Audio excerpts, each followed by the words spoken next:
Olá, boa tarde a todos e todas, todes.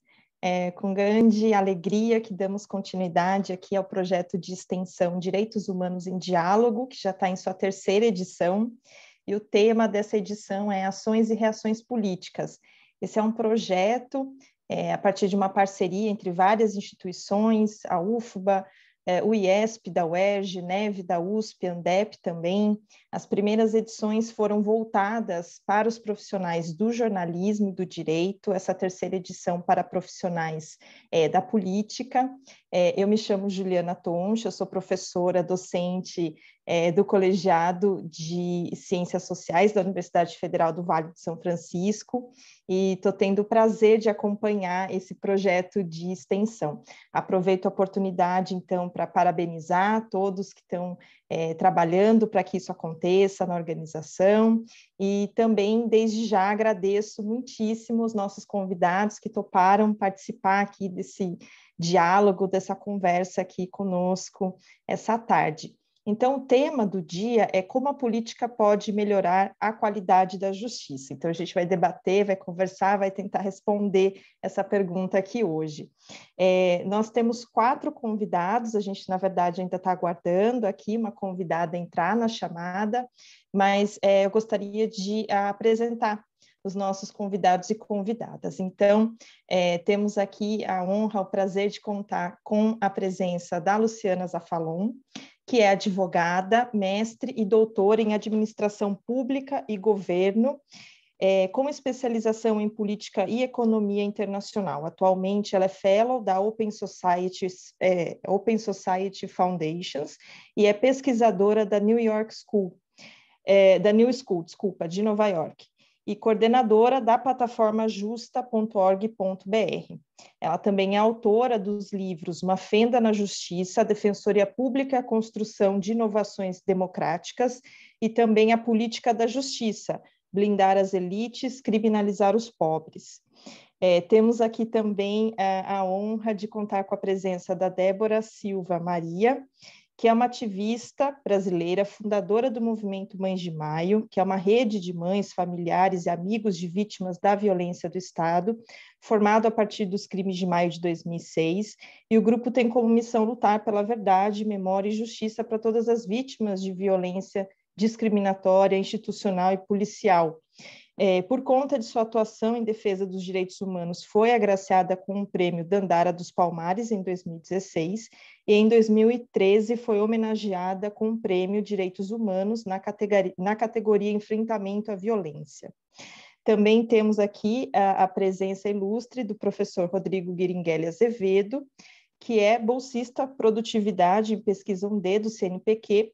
Ele é graduado em Ciências Jurídicas e Sociais, especialista em Análise Social da Violência e Segurança Pública, mestre e doutor em Sociologia, com 2 estágios de pós-doutorado internacionais, e atualmente é professor titular na PUC do Rio Grande do Sul, atuando nos programas de pós-graduação em Ciências Criminais e em Ciências Sociais. É líder do Grupo de Pesquisa em Políticas Públicas de Segurança e Administração da Justiça Penal, o GPESC, e também membro do Fórum Brasileiro de Segurança Pública. Estamos aqui esperando também, aguardando a presença de Deise Benedito, que é a nossa 4ª convidada, que é advogada, especialista em gênero, raça e direitos humanos, mestre em Direito e Criminologia e ex-perita do Mecanismo Nacional de Prevenção e Combate à Tortura. Foi fundadora do Coletivo de Mulheres Negras, GLE10, Instituto da Mulher Negra, e da Fala Preta Organizações de Mulheres Negras. Atualmente ela trabalha na assessoria da Câmara dos Deputados em temas relacionados aos direitos humanos, relações étnico-raciais, torturas e violência institucional. Então vejam aqui que hoje contamos com presenças de peso e o debate com certeza vai ser muito profícuo. Então acho que a gente pode começar seguindo a ordem aí da fala que nós pensamos. Então primeiro Luciana, depois Débora, depois Rodrigo. A gente vai aguardar aqui também a presença da Deise. E a estrutura, o funcionamento aqui do debate tem sido de rodadas de falas curtas. Eu vou fazer um pouco esse papel chato de organizar um pouco o tempo de vocês, mas fiquem tranquilos, é uma conversa bem informal e também não precisamos ser assim tão rígidos, rigorosos com a questão do tempo. Mas se puderem, então, uma primeira rodada de uma fala aí de uns 5 minutos para vocês complementarem as apresentações e também para começarem aí o debate a partir da questão que foi colocada, que é o tema do dia de hoje, que eu vou repetir, como a política pode melhorar a qualidade da justiça. Mais uma vez, obrigada. Então, passo a palavra para a Luciana. Obrigada, Juliana. Acho que, antes de mais nada, agradecer o convite e celebrar a oportunidade desse diálogo, de voltar a estar com o Rodrigo e de estar com a dona Débora, que eu sou fãzona dela. Eu acho sempre uma honra e um aprendizado poder ouvir dona Débora. Então, tentando aqui dar conta do desafio de uma fala de 5 minutos, eu organizei a minha fala inicial em 4 pontos, que eu vou tentar tratar de maneira bem sucinta, que são eles, de maneira, né, para a gente ter um índice aqui do que eu vou abordar. A política da justiça, as funções das 3 carreiras jurídicas, a relação do sistema de justiça com os outros poderes, especificamente no campo orçamentário, e, para a gente continuar, que eu acho que isso vai ficar para o segundo momento de fala, o que é que pode ser feito para a gente aprimorar o sistema de justiça e, sobretudo, a efetivação dos direitos. Começando, então, com o ponto da política da justiça, olhando para o tema do nosso debate hoje, para mim, é um desafio grande separar política e justiça. A justiça, as instituições de justiça são também instituições políticas. E aí eu vou tentar trazer aqui alguns elementos que estão especialmente invisíveis com relação à gestão das instituições de justiça e destacar alguns elementos, começando pelo fato de que as carreiras jurídicas, e aqui eu vou focar a minha fala sobretudo em 3 instituições, as defensorias públicas, o Ministério Público e a magistratura, né? Os juízes e desembargadores e assim por diante. Então, sempre que eu estiver falando de sistema de justiça, eu estou falando dessas 3 carreiras. São as carreiras autônomas, sobretudo no campo estadual, onde a gente tem a maioria das violações de direitos humanos, com as polícias, com o sistema penitenciário, com o sistema de justiça criminal. Então, eu estou focando nessa dimensão. E algo que está bastante invisível é o quanto o sistema, a organização política dessas instituições tem elementos muito parecidos com aquilo que a gente entende como política convencional.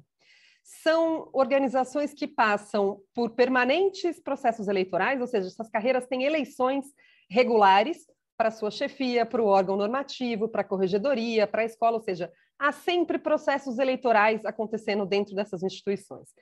São instituições que contam com grupos políticos relativamente estáveis e determinados, e que também têm disputas políticas bastante relevantes dentro das suas eleições, das suas dinâmicas diárias.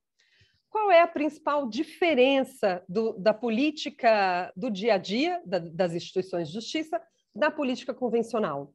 A falta de transparência. Diferentemente do que a gente tem com relação às eleições no executivo e no legislativo, ninguém nunca ouve falar sobre o que acontece nos processos eleitorais dessas instituições e de que maneira isso se reflete na política de justiça que a gente tem. E acho que é muito importante que a gente demarque esse elemento da falta de transparência, porque a gente há de convir que, na verdade, ela se coloca como um elemento estrutural do funcionamento do sistema de justiça. Eu sempre brinco que o sistema de justiça ele é formado por um povo que fala uma língua que ninguém entende, que usa uma roupa que ninguém usa e que segue procedimentos absolutamente misteriosos para a maioria da população. Como é que a gente joga o jogo político de um sistema que a gente não está compreendendo? Então, a dimensão da compreensão de que tabuleiro é esse é um ponto muito importante. Tem 2 elementos a mais que vale a pena a gente destacar sobre o funcionamento da justiça, que são a autonomia dessas instituições. Então, são instituições que isso é um elemento muito destacado da justiça brasileira. As instituições de justiça no Brasil têm uma autonomia enorme, autonomia financeira, administrativa, sem qualquer controle, e há também um outro elemento muito relevante, que é a vitalicidade. E aqui eu chego no primeiro elemento é também importante para que a gente dimensione as melhorias políticas possíveis na justiça. Diferente do legislativo e do executivo, que tem alternância de poder, as carreiras jurídicas vão ter os mesmos quadros por 20, 30, 35 anos. Muitas vezes as pessoas entram nas carreiras jurídicas como primeiro emprego e vão ficar lá o resto da vida. Então, muitas vezes, quando as carreiras jurídicas tomam para si alguma prioridade, como uma prioridade institucional, a chance de que essa mudança se coloque como algo longevo aumenta muito. Porque à medida em que uma política institucional se torna comum àquela instituição, os estragos ou os benefícios são muito grandes. Acho que a gente tem aqui 2 exemplos muito relevantes, como, por exemplo, como é que a política de persecução penal elegeu guerras para fazer delas as suas prioridades. É o caso da guerra às drogas e é o caso da guerra à corrupção.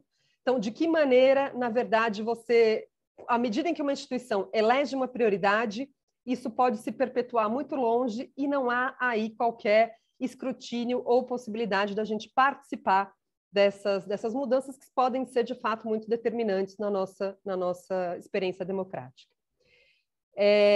Eu vou passar rapidinho pelo segundo e terceiro ponto.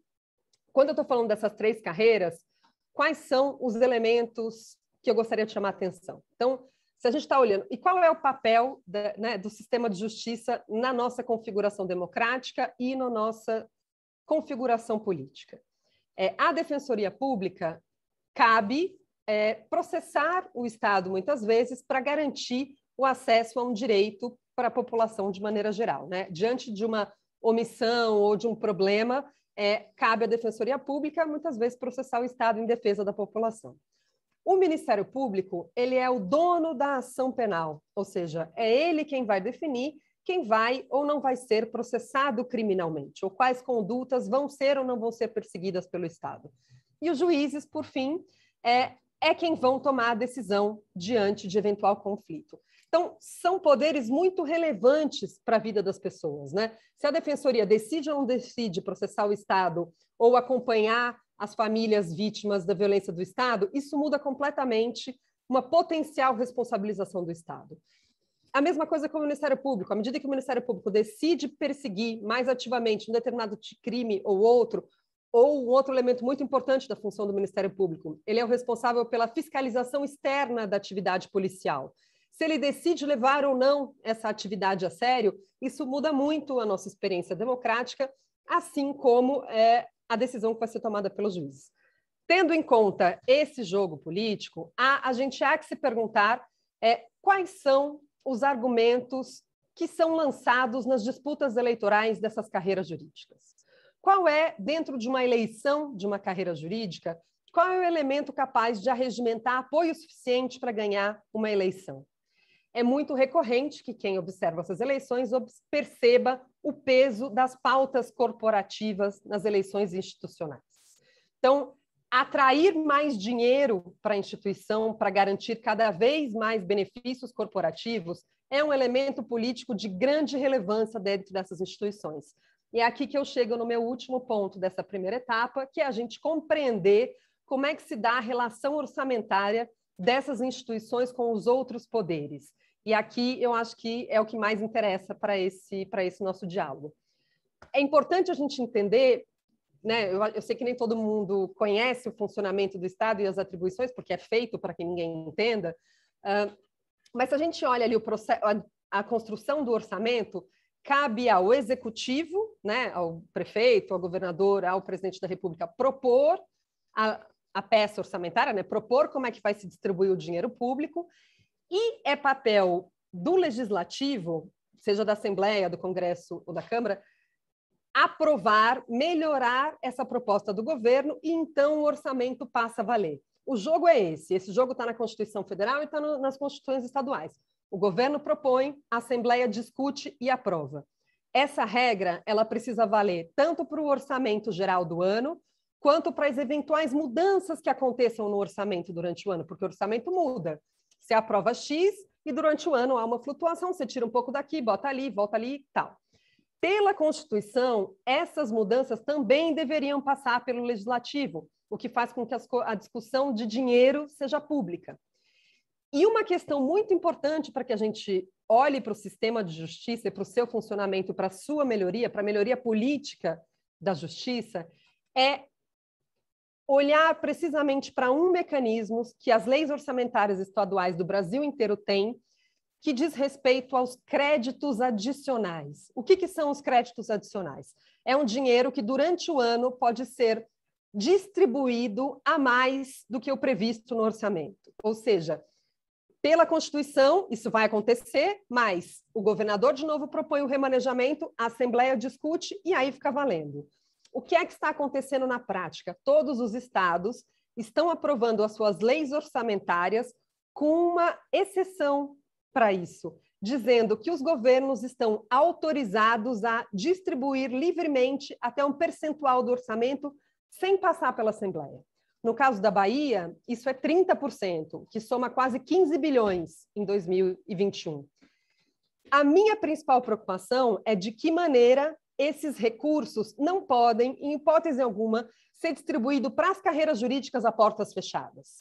Porque o que está acontecendo na prática é o governo do Estado, sem passar pela Assembleia, a portas fechadas, sem nenhum mecanismo de transparência, está distribuindo dinheiro a mais para quem deveria processá-lo para garantir direitos da população, fiscalizar suas ações e, eventualmente, processá-los criminalmente e tomar a decisão dos conflitos.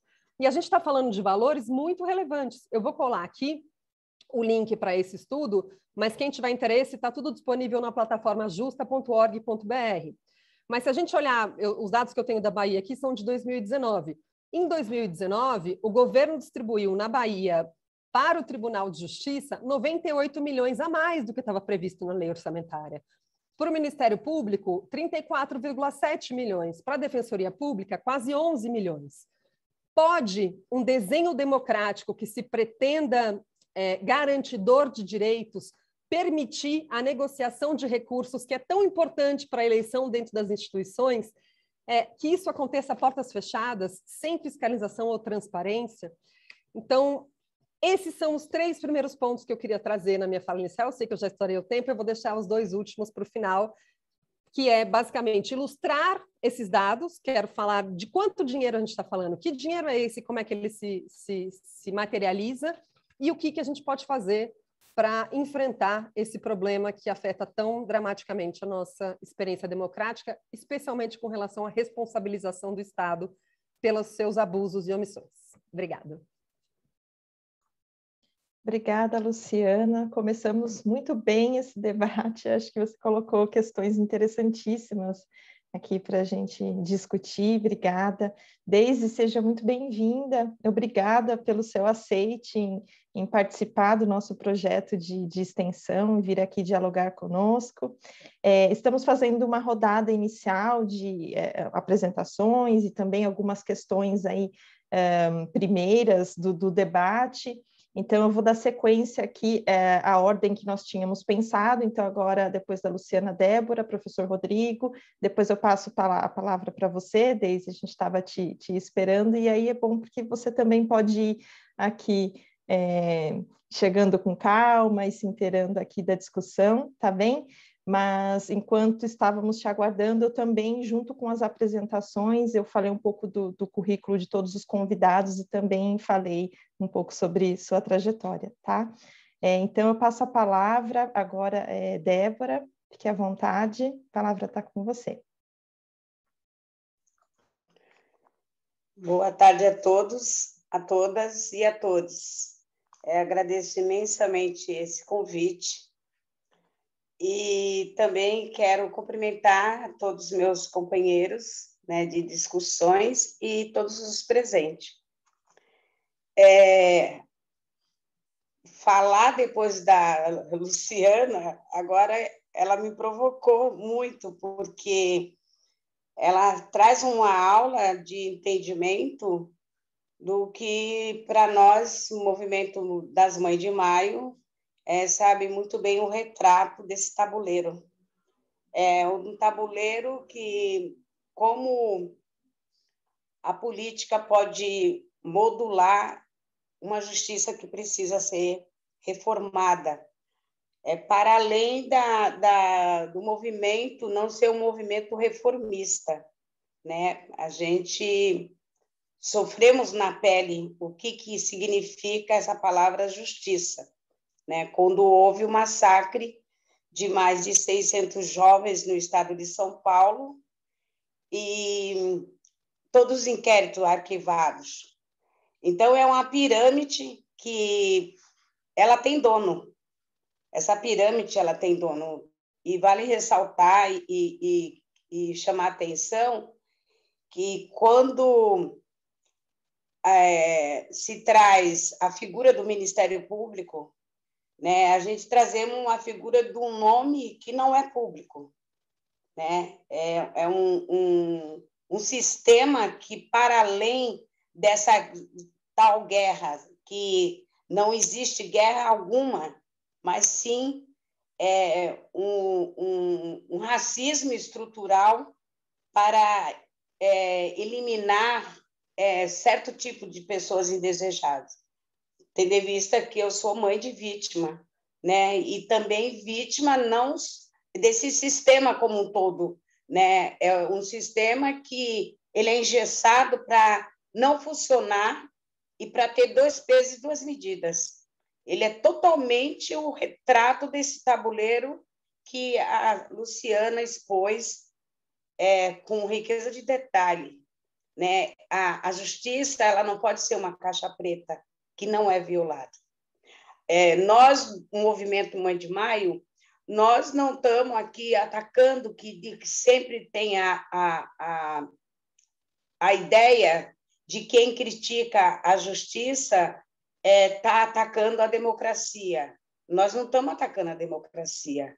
Nós estamos querendo uma democracia racial para que esses indesejados eles tenham direito aos seus direitos não violados, né? Porque a gente vê que quando a gente tem uma justiça que ela passa a ser partidária, como a gente vê no desenho político do nosso país, né? A gente coloca a justiça em xeque e precisamos apontar onde estão os erros.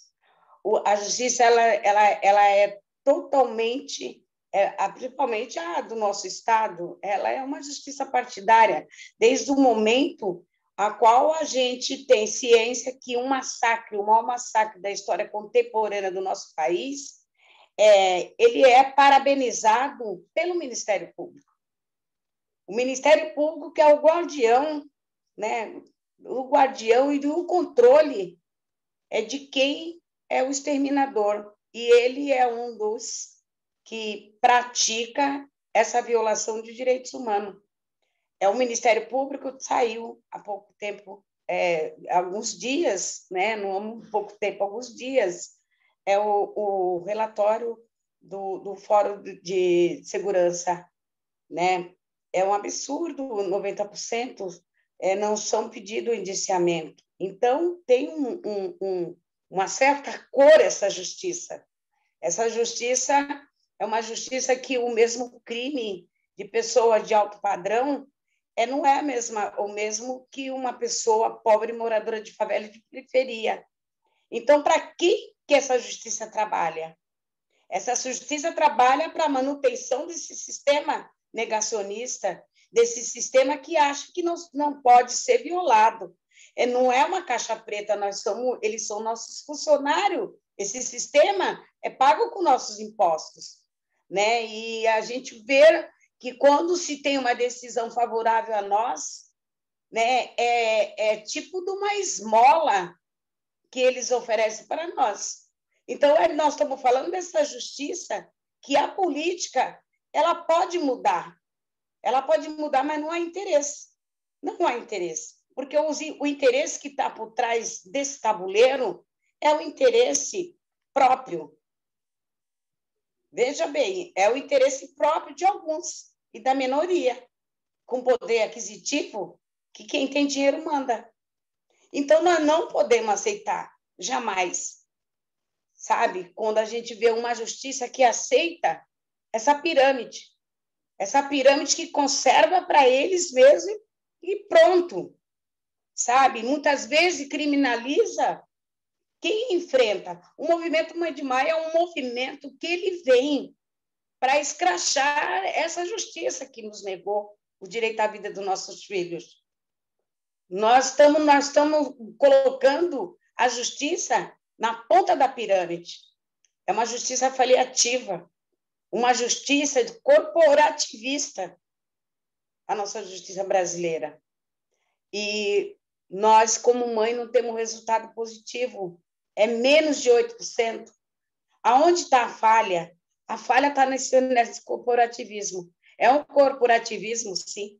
É um corporativismo que a gente jamais podemos aceitar como mãe e como entendedora desse sistema. Quando a gente está sai de dentro de uma favela e entra dentro desses espaços, que é um espaço que nega o nosso direito, que são violados, mas é um espaço que conserva o direito de uma minoria, né? Então, temos que discutir a justiça no Brasil. A justiça no Brasil deveria estar sendo discutida há muito tempo, quando a gente vê as violações da cláusula pétrea da nossa Constituição ser violada. Quando a gente vê que o cidadão não tem direito à moradia digna, não tem direito agora, né, com a pandemia, né, não tem direito a uma segurança alimentar.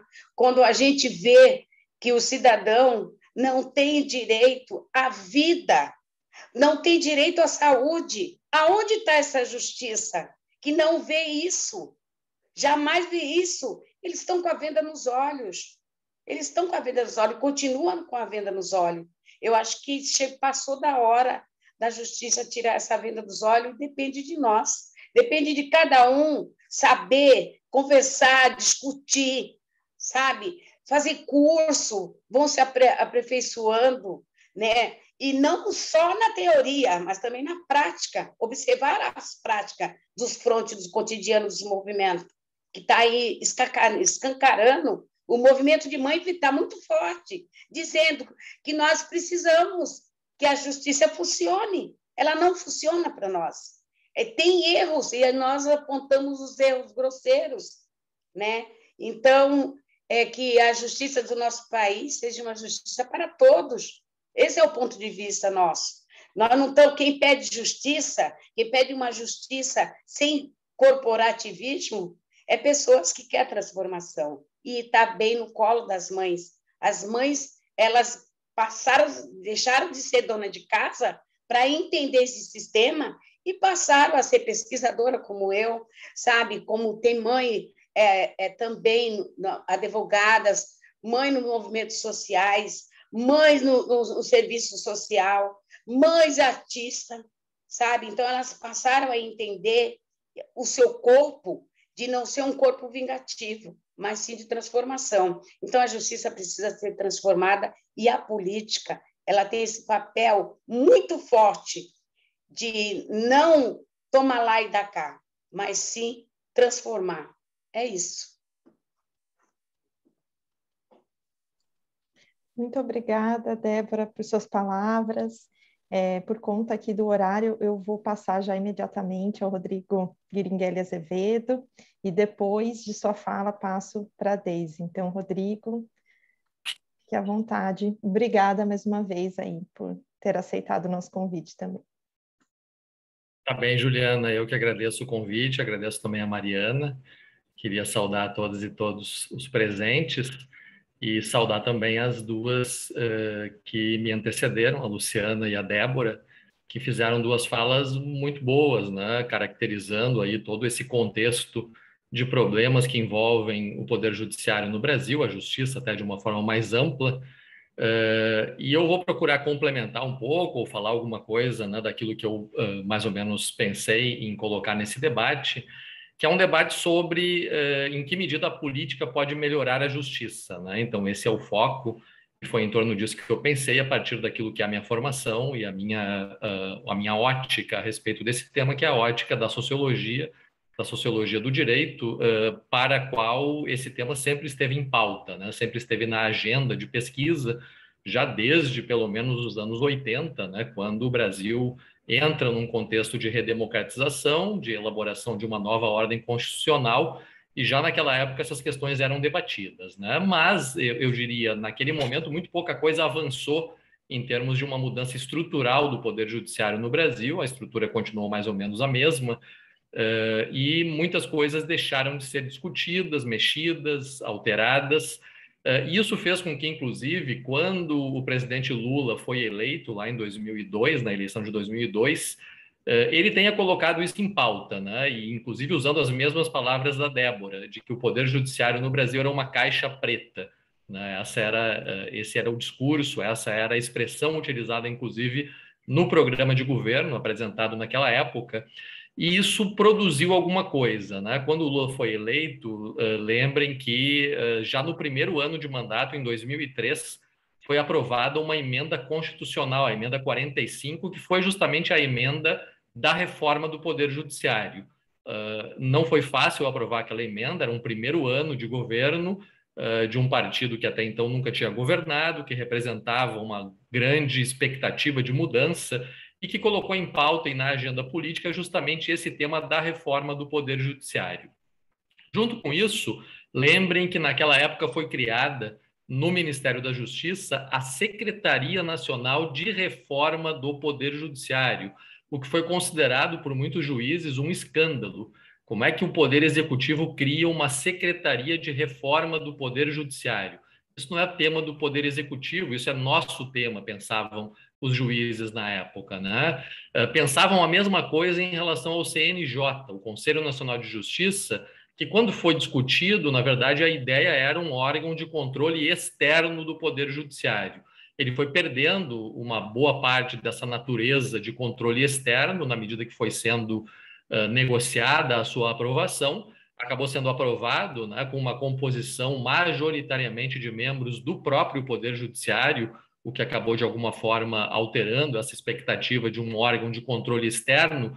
Mas, de qualquer maneira, né, e esse foi uma das mudanças que a PEC 45 fez lá em 2003, se nós formos pensar o cenário atual desses já quase mais de 20 anos aí em que o CNJ está trabalhando, né, está funcionando, nós podemos dizer que muita coisa foi modificada, né? A existência de um órgão de planejamento, de administração, de correição, ela trouxe, sim, uma visibilidade muito maior para questões estruturais, para problemas específicos, para pautas que envolvem, inclusive, corrupção dentro da justiça, né? Vários tribunais passaram por correições que acabaram levando à punição de desembargadores, magistrados, e tudo isso só foi viabilizado justamente pela existência do CNJ, que, para além disso, né, no tema especificamente que eu trabalho, que é o tema do sistema penal, realizou também uma série de iniciativas, como os mutirões carcerários, como as pesquisas que foram contratadas pelo CNJ junto às universidades brasileiras sobre temas específicos também de interesse, como o tema da descarcerização, o tema das alternativas penais, várias coisas que vêm sendo feitas no sentido de apresentar à magistratura brasileira um caminho que seria um caminho diferente do caminho majoritário ou predominante até então, que é o caminho do endurecimento penal, é o caminho de muitas vezes desconsiderar o exercício pleno do direito de defesa, especialmente para vítimas negras, pobres, né, que acabam muitas vezes sendo a clientela preferencial do sistema penal e que acabam não tendo justamente as condições adequadas para exercer o seu direito de defesa e, pelo contrário, acabam no processo penal sofrendo humilhações, sofrendo uma série de situações que são absolutamente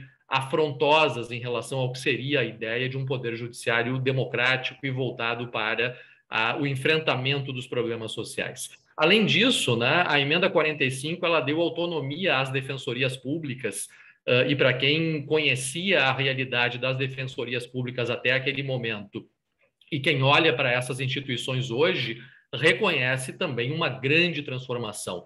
Hoje todos os estados têm defensorias, coisa que naquele momento ainda não acontecia, e as defensorias ganharam, sim, muito mais capacidade de atuação, justamente a partir dessa autonomia em relação ao Poder Executivo, em termos orçamentários, que deu a ela justamente essa capacidade, né? Então, essas são alguns exemplos, né, de que sim, algumas coisas foram feitas ao longo desses nossos mais de 30 anos de democracia, que somente nesse contexto é possível pensar nessa possibilidade de que a política melhore o poder judiciário. É evidente que numa ditadura isso não é possível, né? E nós tivemos exemplos no Brasil, na ditadura militar, de interferências indevidas do poder executivo sobre o poder judiciário.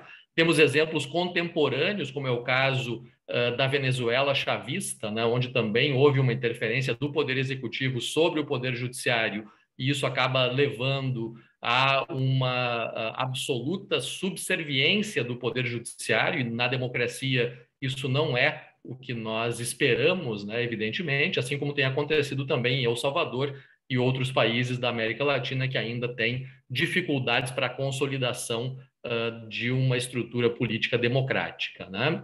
Além disso, me parece que há um tema importante, né, que já foi tocado aqui também, especialmente pela Luciana, que é o tema do debate político parlamentar e como ele pode interferir sobre essa discussão da reforma do Poder Judiciário. Então, eu chamei a atenção para iniciativas do Poder Executivo, mas no caso da PEC, evidentemente que ela passou pela aprovação do Congresso Nacional, e eu diria, né, que o debate sobre o Poder Judiciário no Brasil ele ainda é um debate muito fechado. Ele ainda é um debate onde essas questões que a Luciana ainda vai aprofundar sobre a questão orçamentária acabam fazendo com que essa interferência indevida do Poder Executivo aconteça por outros caminhos que não a modificação de membros, de cortes superiores, etc., né? Mas muito mais por esse tipo de mecanismo.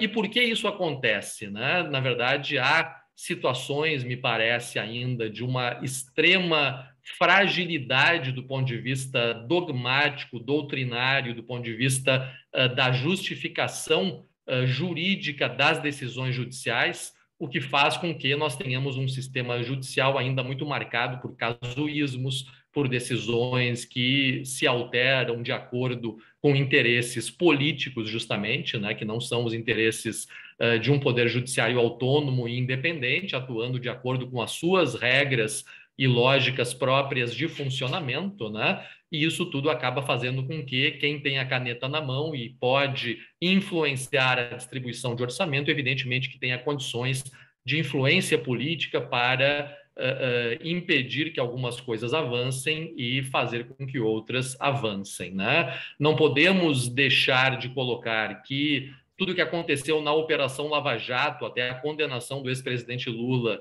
talvez não tivesse acontecido, não fosse justamente essa pretensão, né, de uma atuação política no sentido de uma rediscussão do funcionamento da justiça no Brasil. Isso produziu um atrito, produziu conflitos, produziu dificuldades dos governos do PT, especialmente em relação a uma espécie de má leitura ou uma espécie de má vontade, digamos assim, do Poder Judiciário, que fez com que decisões tomadas por um juiz absolutamente pouco imparcial fossem validadas, né, e permanecessem durante anos em vigor, até que finalmente foram invalidadas pelo Supremo Tribunal Federal, né? Então, isso mostra toda a dificuldade que é mexer nesse cenário, né, implementar reformas que efetivamente produzam uma mudança mais estrutural. Isso também passa, isso também já foi tocado, pela possibilidade de uma autonomia maior do Ministério Público, que também é um órgão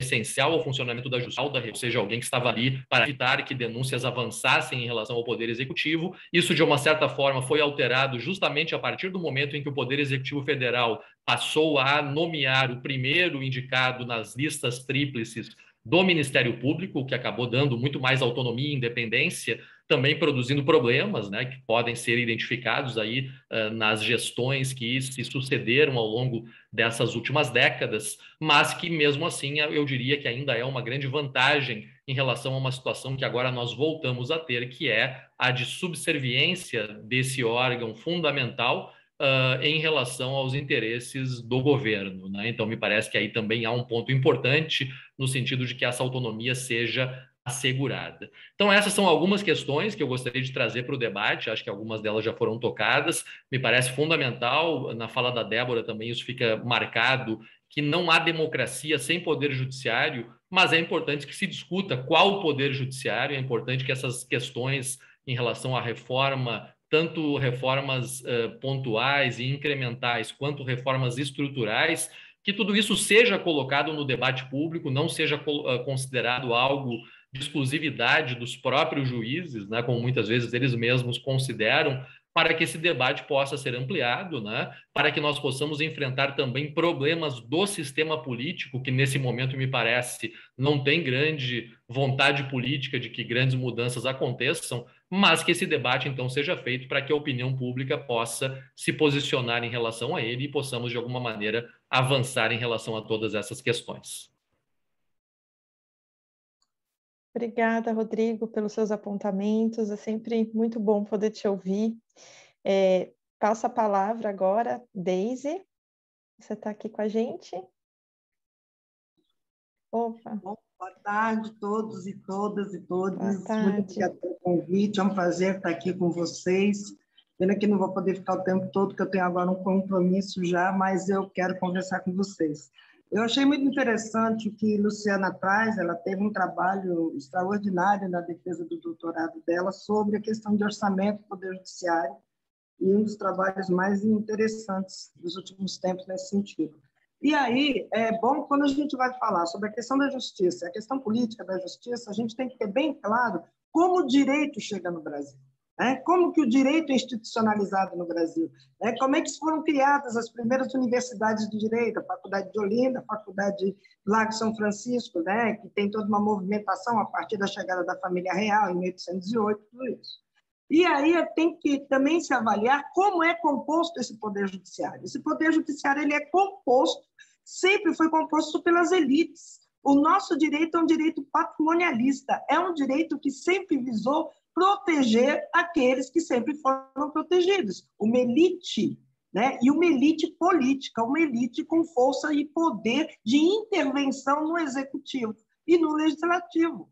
Quer dizer, essas famílias que estão no Poder Judiciário também têm famílias no Poder Executivo, têm famílias no Poder Legislativo. Então, existe uma complexidade, existe uma coalizão, que é melhor dizer, de interesses que sempre teve em torno do Poder Judiciário. Quando nós temos um Poder Judiciário, quando nós temos nossos tribunais, como nós tivemos a sentença da semana retrasada, que condenou 2 homens que reviraram lixo para pegar o que comer, que já tinha passado o prazo da validade, e essas pessoas são condenadas pela fome. Quer dizer, que poder judiciário e que justiça nós estamos falando? Quando a gente vê que a maioria daqueles que estão condenados, mais de 750 mil presos, 60% são negros, são jovens que não terminaram nem o 2º grau, são mulheres presas, são 62%. Quer dizer, de que justiça nós estamos falando? De que poder nós estamos falando?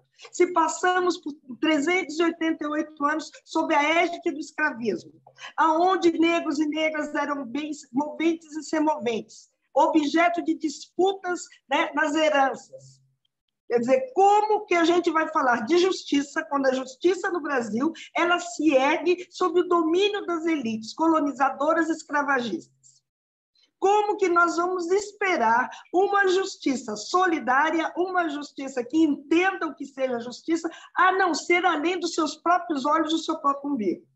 Quando a Luciana traz esses dados, essas informações sobre a distribuição de orçamento, e ela aponta 11 milhões de todo um orçamento, ela apontou para a Defensoria Pública, nós estamos falando de um racismo estrutural, nós estamos falando da permanência do status quo, porque a população pobre, negra, indígena, que precisa da Defensoria Pública, a Defensoria tem um orçamento menor porque ela vai atender exatamente uma população que é desqualificada, despessoalizada de direitos à frente do Poder Judiciário. E aí eu ofereço um orçamento menor para aqueles que a Defensoria vai atender, porque são aquela maioria de pessoas indesejáveis ao sistema de justiça.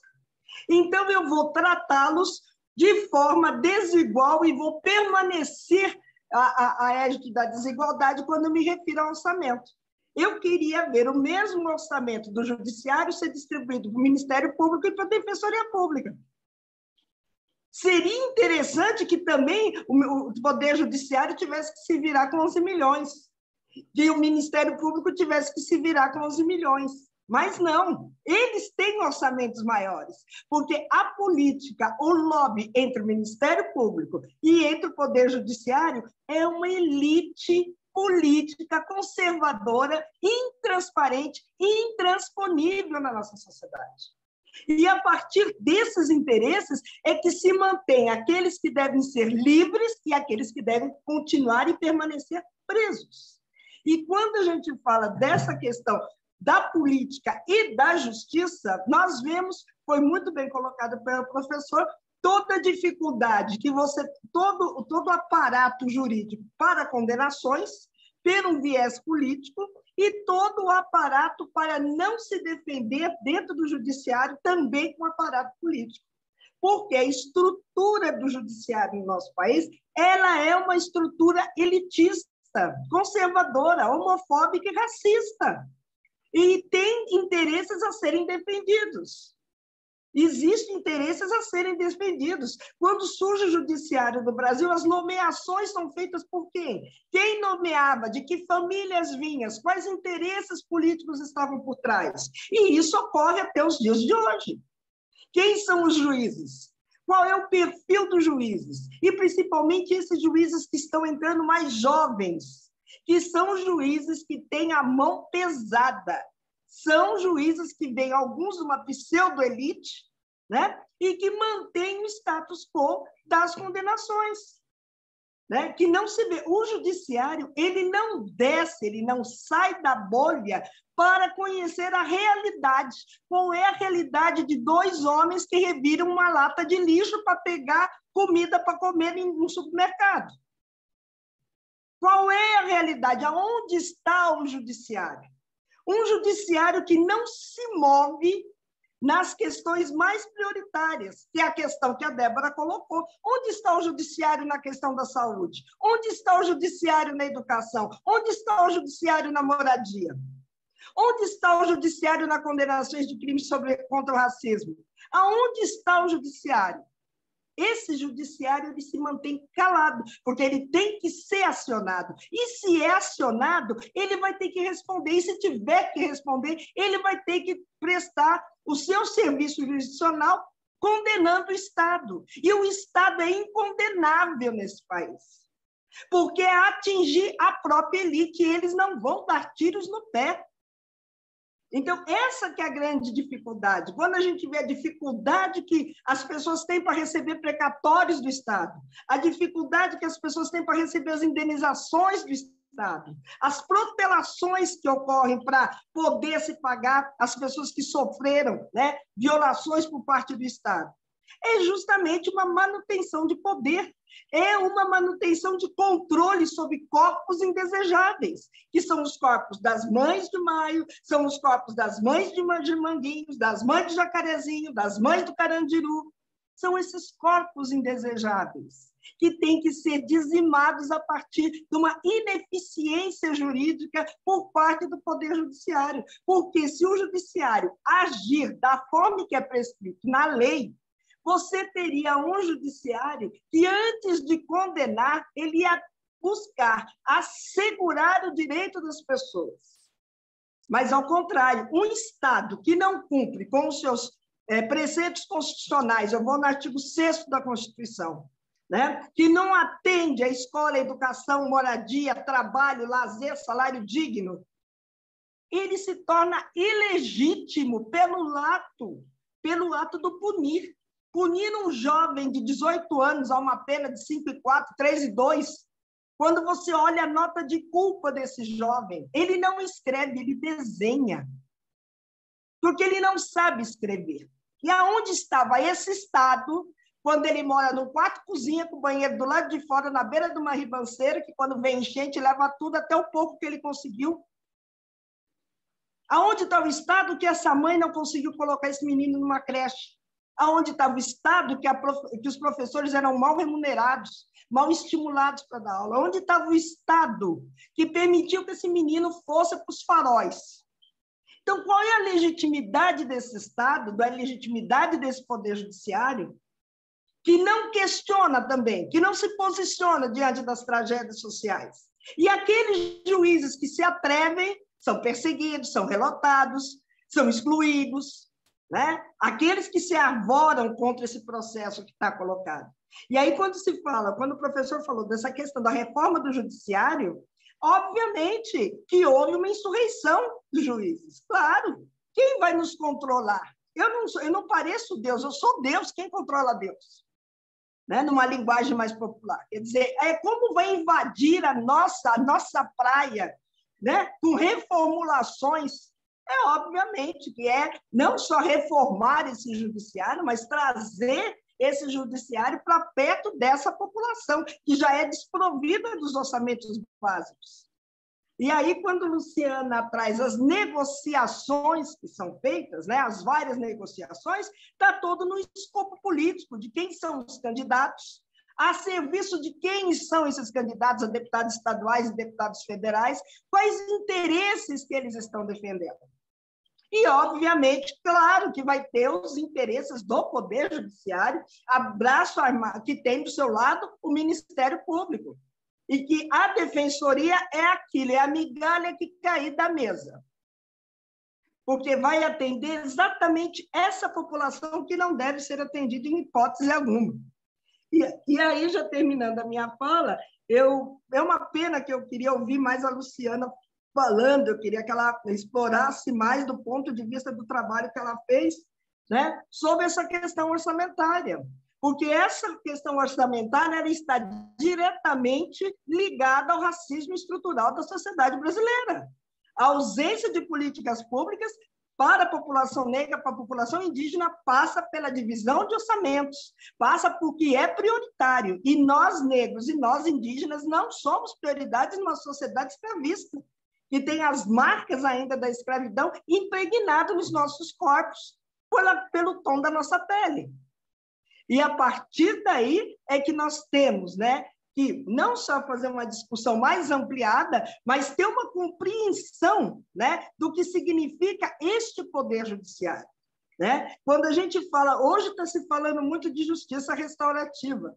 Se eu for falar de padrões de justiça, como é que os povos indígenas, durante milênios, resolveram seus conflitos internos nas suas comunidades? Como é que a população quilombola se resolve os seus conflitos sem acionar o Poder Judiciário?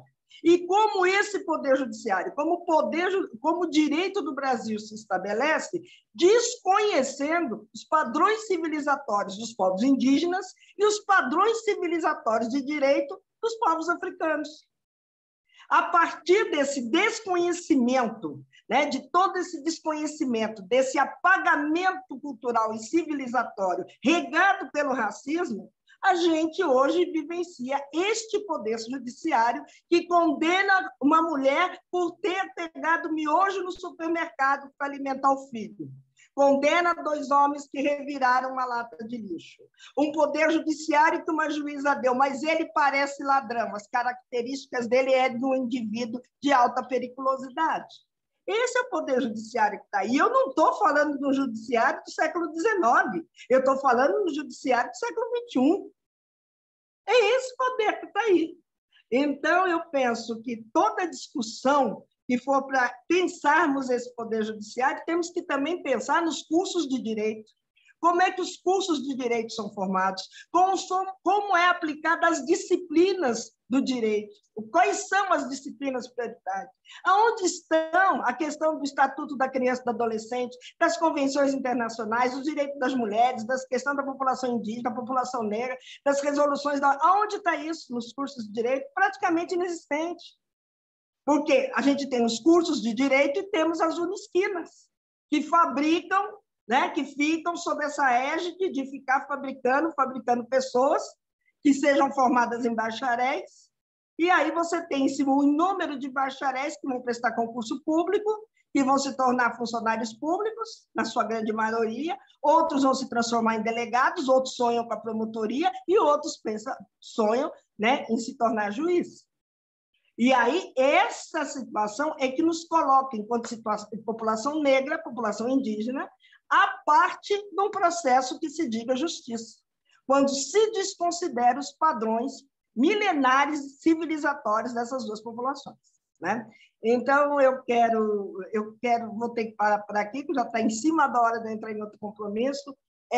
Isso aqui vai ficar gravado, eu quero achar essa gravação, porque eu quero pegar outra parte da fala da Luciana, tá? E eu agradeço imensamente vocês, sabe? Agradeço mesmo, muito obrigada, tá? Por estar vendo Débora, Luciana, Juliana, Caroline, muito obrigada pelo convite. E numa próxima oportunidade, com tranquilidade, eu vou poder participar mais tempo. Muito obrigada, meninas. Obrigada, Deise, por suas palavras. Lamentamos que você tenha que sair antes, mas passamos depois o link, o vídeo vai ficar disponível no YouTube. E foi uma honra para todos nós. Muito obrigada. Obrigada. Tchau. Fique à vontade. Sim. Tchau, tchau. Tchau. Vamos passar, então, aí para a segunda rodada.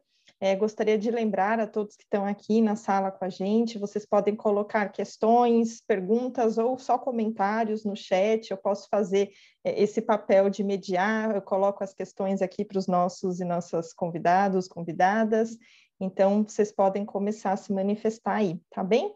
Antes de passar a palavra, eu só queria rapidamente comentar, porque no início, um pouco assim da minha trajetória, eu vim da sociologia das profissões e da sociologia das profissões que estava olhando para as carreiras e profissões do direito, e ali a gente aprende que a construção das identidades profissionais no campo jurídico, ela se dá por uma ideia, uma representação de uma neutralidade, de uma separação com o campo político. Então, é muito interessante perceber como essa construção dessa identidade, dessa representação, enfim, quando a gente começa a olhar para as dinâmicas que envolvem as carreiras e com o campo político, enfim, são fronteiras ali muito embaçadas. Então, não é à toa que aqui no Brasil a gente discute, uma discussão já bastante tradicional na área, falarmos aí de um processo de judicialização da política, né? O professor Rodrigo falou da questão da Lava Jato também. Então, queria dizer que estou achando aqui o debate interessantíssimo, e só para também rapidamente aqui comentar as falas da Débora, Deise, que infelizmente precisou sair, da importância daquilo que o professor Rodrigo estava falando, retomando as palavras da Débora, sobre o quanto o judiciário, claro, é um ator um fundamental dentro de uma democracia, mas qual judiciário a gente quer, que nós estamos aqui discutindo, e qual judiciário, não só em termos de funcionamento, mas de composição. Então, só para destacar aqui a fala da Deise, então, que difícil que é a gente lutar e discutir um sistema de justiça que não criminalize, processe e não puna pessoas a partir de critérios de raça, classe, etnia, quando estamos falando de um grupo que é elite no Brasil, e estamos falando aí de pessoas, de uma maioria aí composta majoritariamente por homens e brancos, né? Talvez, lógico, tudo isso que eu estou colocando aqui, talvez a Defensoria Pública problematize um pouco, né, essas definições aí mais gerais, que eu estou colocando aqui, de um poder judiciário majoritariamente masculino, branco, e também de uma ideia de neutralidade com o campo político. Talvez a Defensoria mexa um pouco mais com isso. Luciana é a melhor pessoa para poder estar discutindo se isso se verifica ou não, mas eu volto a palavra para vocês e peço licença para inverter um pouco a ordem.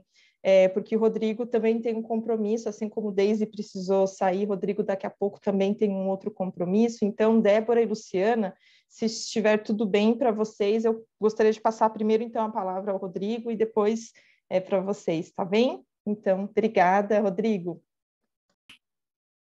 Obrigado, Juliana. Na verdade, eu quero só me despedir, justificar, né? Porque eu tenho agora aula logo em seguida, então não vou poder permanecer por mais tempo, né? Mas eu estou achando o debate muito rico e está indo para muito além, na verdade, do que o tópico que nos foi colocado, né? Porque as questões que já foram ditas aqui pela Deise, pela Débora e também pela Luciana ampliam, né, esse debate para questões que envolvem, na verdade, todos os âmbitos aí de discussão sobre estrutura, funcionamento e reformas do Poder Judiciário. Então, eu quero chamar a atenção só de uma coisa, né? Primeiro, eu acho muito importante nesse debate que a gente não trate o Poder Judiciário como algo monolítico, né? Porque eu acho que sim, há parceiros, há muitos juízes, promotores que têm uma visão que não é a visão, digamos, majoritária ou predominante, ou essa que chama mais atenção em situações específicas, e que têm sido, sim, parceiros e que têm trabalhado pela afirmação de direitos, que têm colocado em questão uma série de temas e que têm sido, inclusive, essas questões refletidas em decisões do Supremo Tribunal Federal. Talvez não por acaso o atual governo, em determinado momento, entrou em guerra contra o Supremo Tribunal Federal. É porque ali justamente se estabeleceu algum tipo de barreira contra o autoritarismo, contra o negacionismo, contra uma série de coisas que, se não fosse a ação do Supremo Tribunal Federal, nós estaríamos hoje numa situação absolutamente diferente em termos de uma degradação democrática, né? A questão das fake news, a questão da pandemia, tudo isso acabou sendo enfrentado, não foi um enfrentamento fácil e não é fácil, né? Porque muitas vezes a opinião pública foi jogada contra o Poder Judiciário e é muito fácil jogar a opinião pública contra o Poder Judiciário pela sua baixa legitimidade social, por tudo isso que foi dito aqui. Né? Então, na verdade, o Poder Judiciário paga um preço de fato muito alto pelos seus equívocos, pelo fato de que ele historicamente reproduz as desigualdades sociais no Brasil e representa interesses de uma elite. Né? Mas eu diria, desde a pesquisa lá da década de 90 do Luiz Werneck Viana, Corpo e Alma da Magistratura Brasileira, já se percebia que há sim uma penetração no Poder Judiciário de pessoas que vêm de origens mais diversas, que se deve a uma certa democratização do acesso ao ensino do direito no Brasil, que já vem desde aquela época, né? Mas, evidentemente, que isso não é o suficiente e seria necessário mudanças estruturais, seria, sim, necessário repensar o recrutamento dos juízes, o processo de formação permanente desses juízes, a questão do ensino jurídico, como já foi colocado aqui de forma muito pertinente, né? Todos esses são temas que, de fato, teriam e têm que ser discutidos, porque, na verdade, o que me parece, né, é que os avanços que nós tivemos aí nas últimas décadas, eles agora estão retrocedendo. Nós temos uma perda em termos de qualidade do ensino superior no Brasil, pela desestruturação dos instrumentos de controle do Ministério da Educação, temos uma perda de capacidade da pesquisa acadêmica pela falta de verbas, pela falta de financiamento público. Então, os poucos avanços que nós tivemos parece que estão agora retrocedendo, mas ainda assim, né, é importante que nós possamos retomar o fio da meada, possamos também identificar esses parceiros dentro das instituições e do próprio Poder Judiciário. Eu mesmo tenho trabalhado muito em parceria com a Escola da Magistratura aqui no Rio Grande do Sul, e esse trabalho tem tido um impacto interessante, né, na formação dos juízes que já exercem as suas funções e na discussão de temas que podem, de alguma forma, colocar em questão uma mentalidade social que se reflete na magistratura, que é a mentalidade no âmbito penal punitivista, né, e muito pouco aberta a discutir esses temas que já foram aqui colocados. Então, eu quero novamente agradecer o convite, quero me pedir desculpas por ter que sair agora, mas também, assim como a Deise, eu vou procurar o link, porque eu quero assistir as falas da Luciana e da Débora, que vão depois acontecer, certo? Um abraço, gente. Obrigada, Rodrigo. Um abraço, até a próxima. Então, continuando aqui, pode ser Luciana, depois Débora, tudo bem para vocês? Débora, ok? Então, Luciana, por favor. é difícil a gente não falar na fala de alguns elementos que apareceram antes, né? Então, eu queria só modular aqui o que eu vou trazer. Tanto acho que por esse último ponto do Rodrigo, né, sobre o judiciário não ser um grupo monolítico, eu acho importante posicionar que o debate que o Justa está propondo, que eu estou propondo, ele, na verdade, trata de desenhos institucionais, né? Que tanto faz, a gente não está falando de sujeitos ou de gestões, a gente está falando de como é que um determinado desenho institucional só pode, né, quando a gente tem o que muitas vezes tem sido chamado design de solução política. O desenho dessa solução política, ele tem como entregar algo diferente? Me parece que a gente está aqui olhando para gargalos que, se não forem enfrentados, independente de boa vontade de um ou de outro juiz, a gente vai continuar chegando em problemas muito parecidos. E é nesse sentido também, e respondendo um pouco a sua preocupação, Juliana, com a sua provocação sobre defensoria, e acho que isso entra um pouco no que a Deise trouxe, sobre como a nossa reflexão ela tem que começar olhando ainda para as faculdades de direito. E a gente não pode esquecer que os defensores também vêm dessas faculdades de direito. Então, na verdade, quando a gente está falando de questões corporativas que afetam politicamente as instituições de justiça, a gente também está falando da defensoria pública, sim. E, de novo, a gente não está falando de sujeitos, a gente não está falando de gestões, a gente está falando de desenho institucional e dos gargalos que vão levar a conflitos, inclusive com a defensoria pública. Assim, eu considero a defensoria pública um órgão público destacado não só com relação às carreiras jurídicas, mas como um órgão público de maneira geral, diante de todo o serviço público. Mas a gente não enxergar os problemas que as pautas corporativas dentro da defensoria pública trazem para a nossa vivência democrática, e acho que eu e Dona Débora temos aqui uma caminhada que nos coloca de maneira bastante atenta a esses desafios, estaremos fechando os olhos para elementos muito importantes.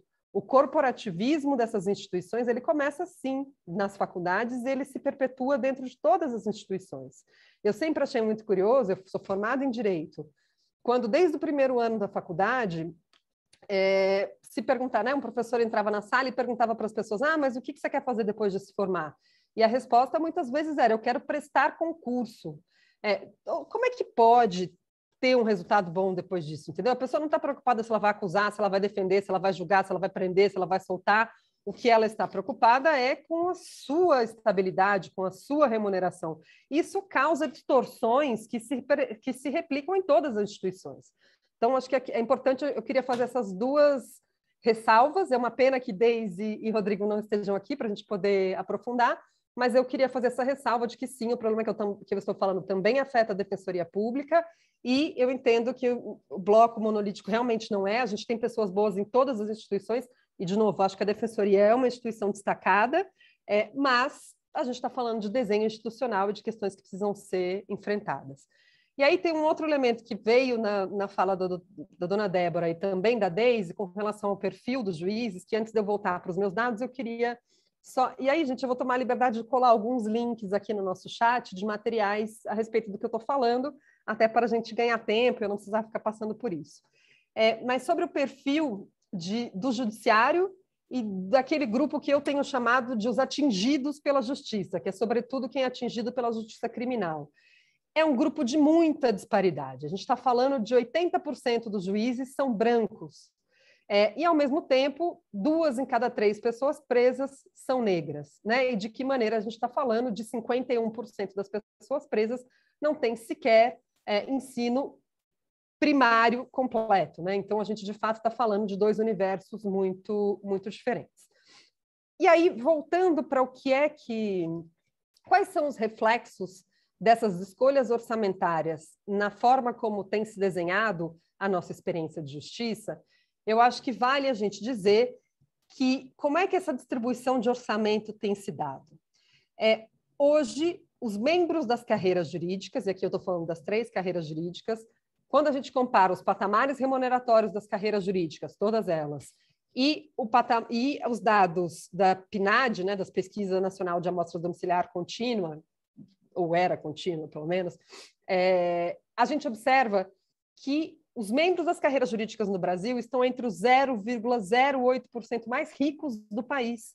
A gente está falando de uma camada da população onde a riqueza está concentrada de maneira muito significativa e custeadas pelo dinheiro público. Então, a gente está falando de um problema que não se restringe à esfera da gestão judicial, mas sim da esfera da gestão do interesse público. Vale dizer também, quem trabalha com orçamento público ou com política, sabe que ser uma determinada área é priorizada no orçamento de acordo com a importância e força política que ela tem dentro daquela disputa. E para a gente ter uma ideia, o orçamento das instituições de justiça tem crescido muito mais do que os orçamentos gerais do Estado.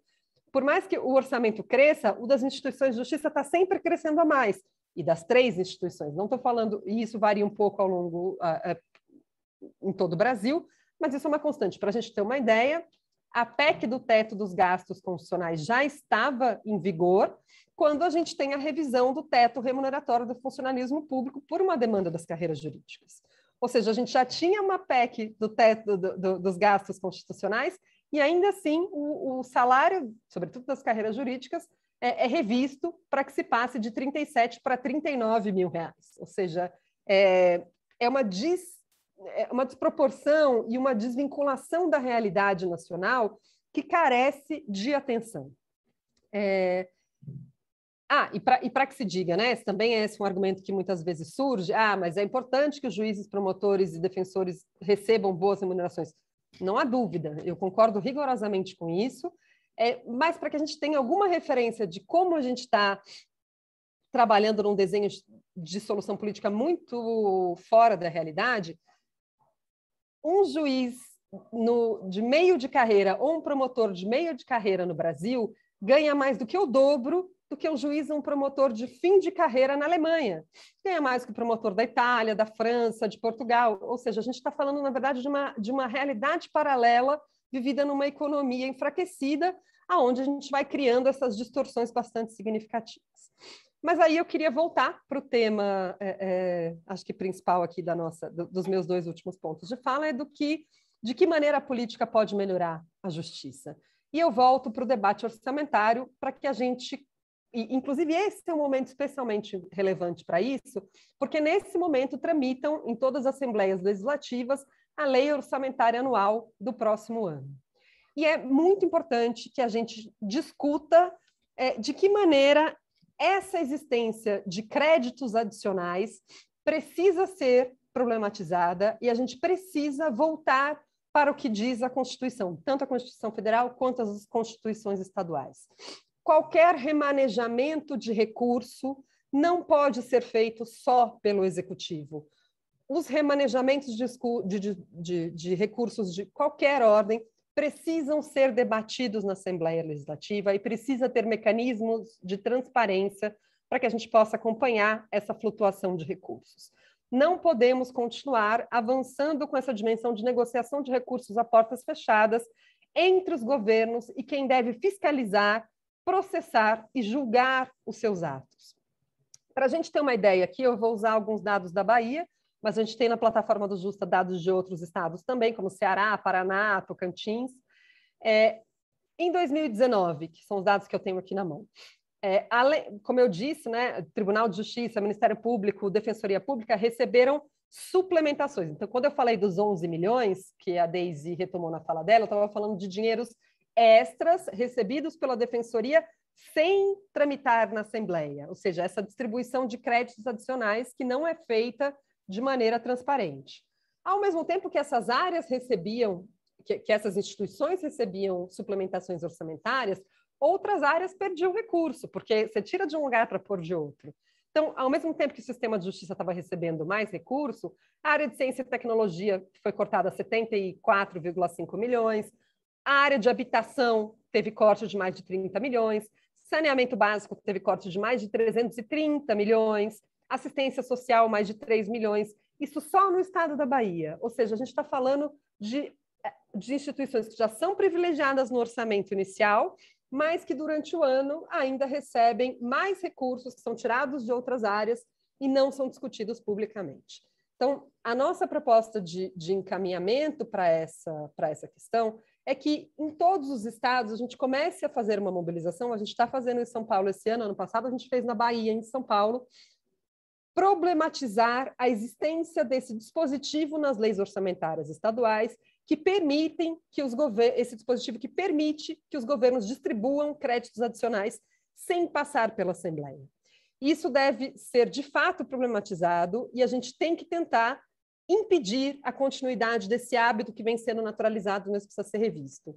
Então, a gente fez uma animaçãozinha de 3 minutos que explica todo esse fluxo orçamentário e explica essa proposta, que eu também vou colar aqui para a gente sequenciar o diálogo. Obrigada, Juliana. Obrigada, Luciana. Débora, por favor.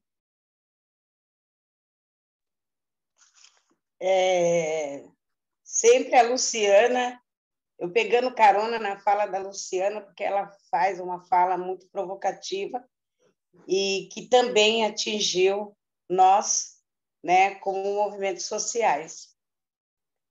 Você veja que o orçamento da Defensoria Pública sempre é um orçamento abaixo também do orçamento da Segurança Pública. Então, para você ver como é entrelaçado esse sistema. E os governos, eles têm esse poder de, com as portas fechadas, negociar o reajuste do orçamento do judiciário. A gente assistimos isso em São Paulo, né? Nada vai como condenação para o lado, né, menor, que é o lado que eles acham que é menor, né?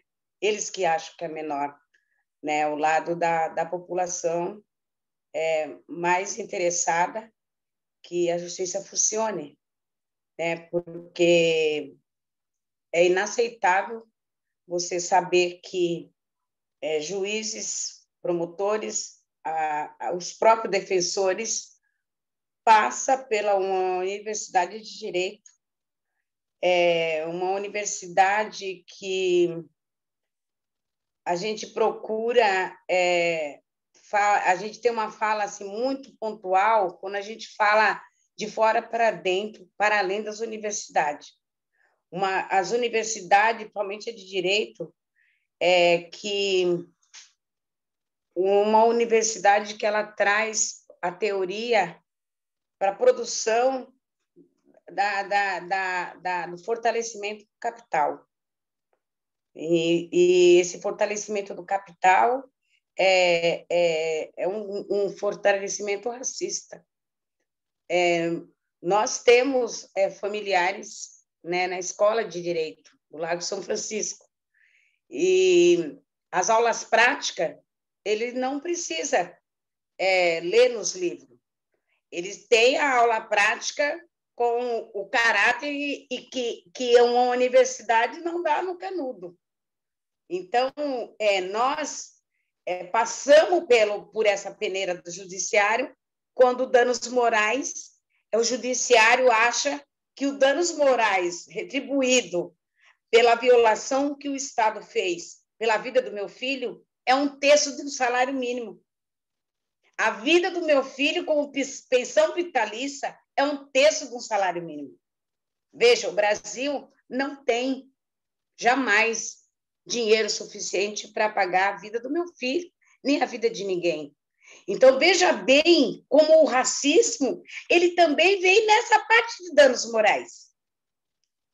E veja bem quando a gente vê que um judiciário ele aceita o papel que é imposto para eles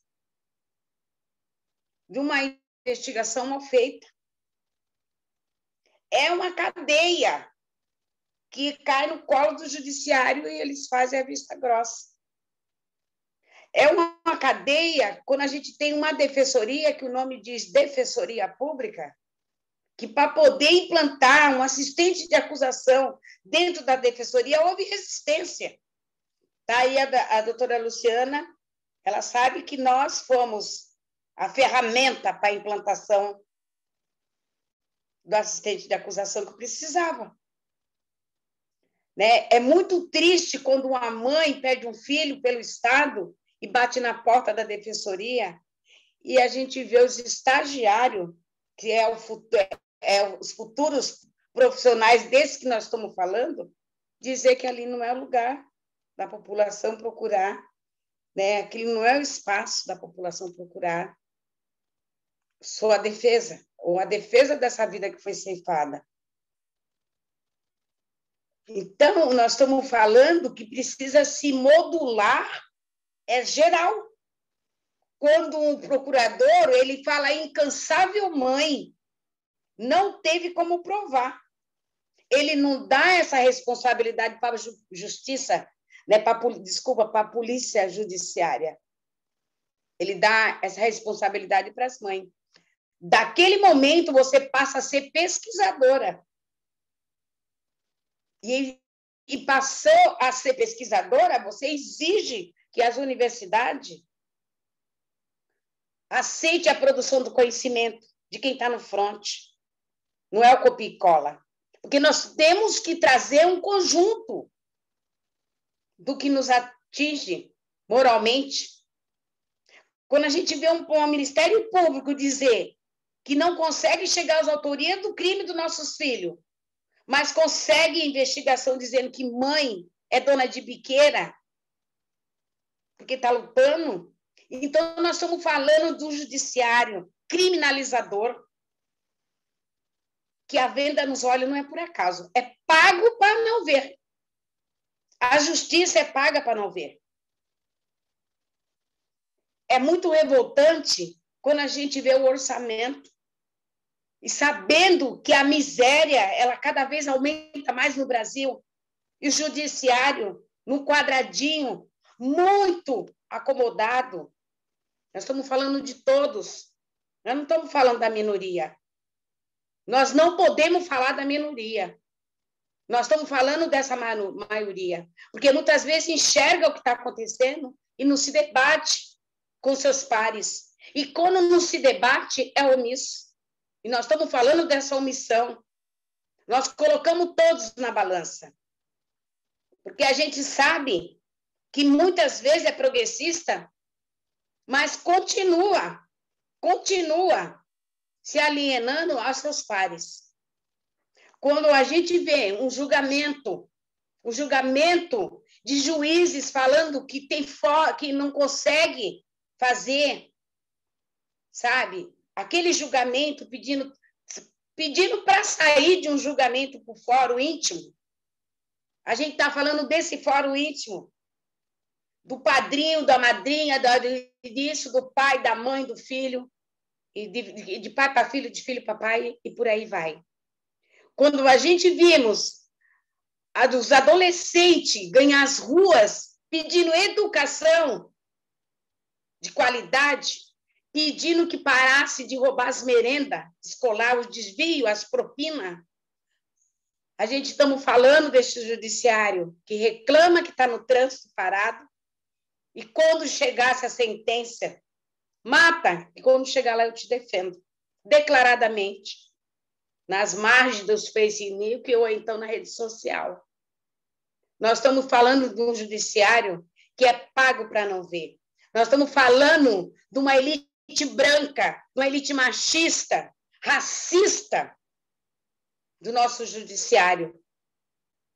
É vergonhoso o nosso judiciário estar em xeque e nós precisamos discutir o judiciário, porque nós precisamos de uma justiça. E um país com uma justiça plena é um país que nós temos que exigir, como negros, de uma democracia racial. Não essa democracia branca. Se defende muito essa constituinte de uma democracia branca, onde a gente tem um país com terceiro. É o seu microfone, Débora, desculpe.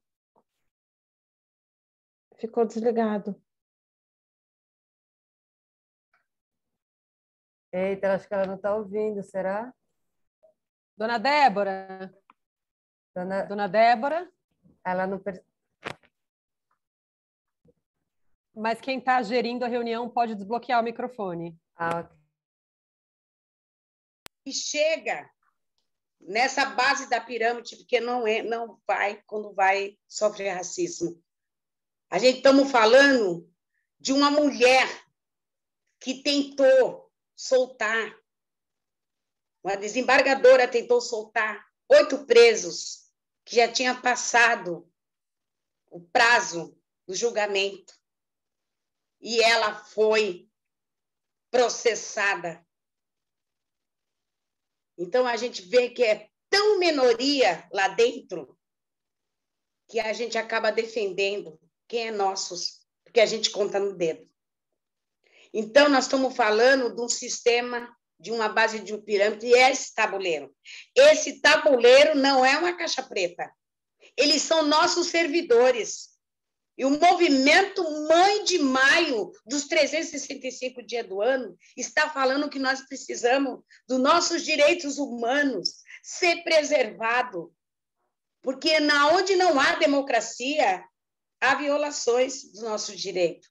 Nós não vivemos num pleno Estado democrático de direito, onde a favela e as periferias nunca viram, não sabem o que é isso. Para poder manter o sistema, se forja, se aceita a súmula 70, com as falsificações nas ocorrências. Nós estamos falando no geral. Nós estamos falando que aquele menino com menos de 5 gramas, nessa guerra às drogas, aquele menino de menos de 5 gramas de droga, ele é traficante. E nas favelas não tem traficante, tem varejista. A gente estamos falando daquele avião cheio de droga, que são portador da droga. Há uma diferença como se julga, como se coloca no papel. Quando se fala a incansável mãe, não teve como provar se foi o crime organizado que matou seu filho ou se foi agente do Estado. Quem tinha que provar era nós. Olha como eles estão na zona de conforto, com seus robustos salários, passando de pai para filho, sabe? Essa carreira. Eles são carreiristas, porque quando eles se formam, depois eles vão atrás dos concursos públicos para continuar sendo sustentados por nós, e nós que somos criminalizados. Nós estamos falando disso. Nós estamos falando que nós precisamos ter direito à educação. Essa educação que é vista por todos, que vai se fatiando, e a gente não consegue atingir essa educação. Veja bem, quando aconteceu isso com o meu bebê, né, que é meu bebê até o fim, ele estava defendendo um mês de salário mínimo. Ele trabalhou de atestado médico com 15 pontos na boca no dia que ele foi executado à noite, buscando moxilina, o dente dele. E esse judiciário, ele dá 1/3 do salário mínimo. Se meu filho morreu defendendo o salário mínimo, não há cifrão. Nós não estamos defendendo cifrão para nós estamos defendendo vida, e vida não tem preço. Nós estamos falando de vidas, onde trabalhadores trabalham e são escravizados, e depois eles entram na justiça, e depois tem as vedas das sentenças, como é bem dito no relatório, que nós já vimos várias pesquisas, e a pesquisa da Luciana é uma pesquisa assim, bem robusta sobre isso. E nós estamos aqui colocando em xeque que todos precisam gritar junto conosco, que precisa de uma reforma do judiciário. Precisa, sim. Precisa que a escola da magistratura chame as mães do território nacional, porque elas estão muito unidas, para dar aula de humana para esse judiciário, porque as togas que eles usam não pode ter o peso da impunidade perante as suas costas, e os seus risos, do seu salário robusto, dos meus impostos, dos impostos das mães, dos impostos das pessoas que têm suas vidas negadas. Então, vamos discutir o judiciário. Vamos discutir o judiciário, porque não é uma aposentadoria compulsória que vai fazer com que essa punição seja exemplo para os outros, mas sim sem aposentadoria compulsória, que eles têm que ser não político, a ponto deles continuar aceitando a venda nos olhos que não podemos aceitar, como o massacre do Carandiru, né? E a gente vê que quem cancelou o massacre do Carandiru, o julgamento, hoje em dia está disputando siglas partidárias e controle do território aqui na minha região. Então, nós estamos falando desse judiciário, que ele é politizado e ele não poderia ser aceito pela sociedade, sabe? As siglas partidárias que acompanham, e a porta fechada, a caneta que muitas vezes assassina nossos filhos, encarcera nossos filhos e tira o direito do trabalhador. Essa caneta é a arma, é a maior arma do judiciário, mas ela também é assassina, ela é encarceradora e ela é negadora dos nossos direitos. É isso. Obrigada, Débora. Não tem como não se impactar com a sua fala. Agradeço muito sua disponibilidade, enfim, estou emocionada. Obrigada também, Luciana, que é importante a gente discutir a falta de transparência nos processos de eleição das carreiras, distribuição de recursos, discussão aí de aprovação de leis orçamentárias. Também agradeço muitíssimo todos os pontos que você levantou. Então, queria finalizar aqui, a gente já está se encaminhando para o final aqui desse painel, desse debate. Então, agradeço mais uma vez as duas, como espero que Rodrigo e Deise depois possam assistir o vídeo no YouTube. Quero deixar aqui registrado também meus agradecimentos aos dois pela participação. Deixa eu só verificar se alguém colocou aqui alguma coisa no chat, mas eu, assim, palmas aqui, pessoas elogiando, que relato, então, manifestações aqui diante da sua fala, Débora. Também já indico aqui que todos acessem, a Luciana colocou vários links de vídeos, plataforma do Justa também para a gente acessar, mas eu devolvo agora a palavra, então só para, se vocês quiserem encerrar, qualquer agradecimento, qualquer lembrete aí final, tá bom? Porque a gente já está então encerrando e foi incrível, mais uma vez, obrigada. Eu que agradeço e fico à disposição para a gente seguir. E, mais uma vez, celebro a oportunidade de aprender com a dona Débora, a quem eu nem sei o que eu tenho de sentimento mais profundo, se é admiração ou é amor. É mesmo uma caminhada que me orgulha muito. Eu lembro da dona Débora quando eu estive ouvidora da Defensoria Pública por 2 mandatos, e essa luta travada pela dona Débora e pelas suas companheiras do Mães de Maio, se não fosse a dona Débora e o Mães de Maio, a Defensoria Pública do Estado de São Paulo não teria uma política de atendimento a familiares de vítimas do Estado. Então, eu celebro o momento onde a gente tem essas fendas democratizantes da justiça, onde ela se curva à necessidade e à sabedoria de quem precisa dela. Então, que a gente continue tendo a possibilidade, e olha que luxo uma instituição poder contar com interlocutoras dessa magnitude para pensar as suas políticas.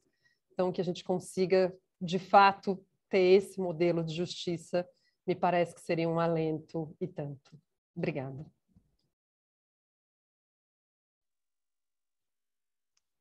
Eu também fico por aqui, agradeço a todos e a todas que estão nos ouvindo. É muito rico fazer esse debate junto com a Luciana. A Luciana é uma filhona que nós adotamos vários filhos ao longo da nossa visão da produção do conhecimento, né? Que quando você ganha essa responsabilidade de investigar a morte do seu filho e a gente ter evidência, e essa evidência, a gente somos criminalizada, nós temos, sim, que adentrar para dentro desse sistema e dizer que esse sistema não nos representa, né, de forma alguma. Então, estar provocando os nossos filhos para ir procurar ter mais conhecimento do que nós sofremos, né? Produzir essa semente do bem, e precisamos colocar essa semente do bem dentro do judiciário para que aquele peso das duas medidas ela não penda para um lado só. Porque as danças da cadeira de juízes e réis, juízes brancos e réis negras, tem que ter mais atenção, muito mais atenção, porque o sistema, nós temos como ideologia, como mãe, de parir uma nova sociedade e um novo Brasil. As mães estão para dentro, já entraram para dentro do conselho, né, do CCJ. Vamos para dentro de todas as instituições e dizer que nós estamos assistindo, nós estamos olhando. E Juliana e Marina, sem palavras. Vocês alimentaram um pouco a minha alma de dizer que os nossos motos têm voz, nossos filhos têm mãe, e nós estamos para parir outros filhos. A semente foi plantada, a árvore está crescendo cada vez mais, e com certeza os frutos estão aparecendo e não são apodrecidos. Ele jamais vai apodrecer. Os frutos da árvore que nós plantamos. É transformação. E a transformação depende de cada um de nós. Ela está dentro de nós. E nós estamos aqui para ajudar a construir um país mais justo e igualitário. Obrigada.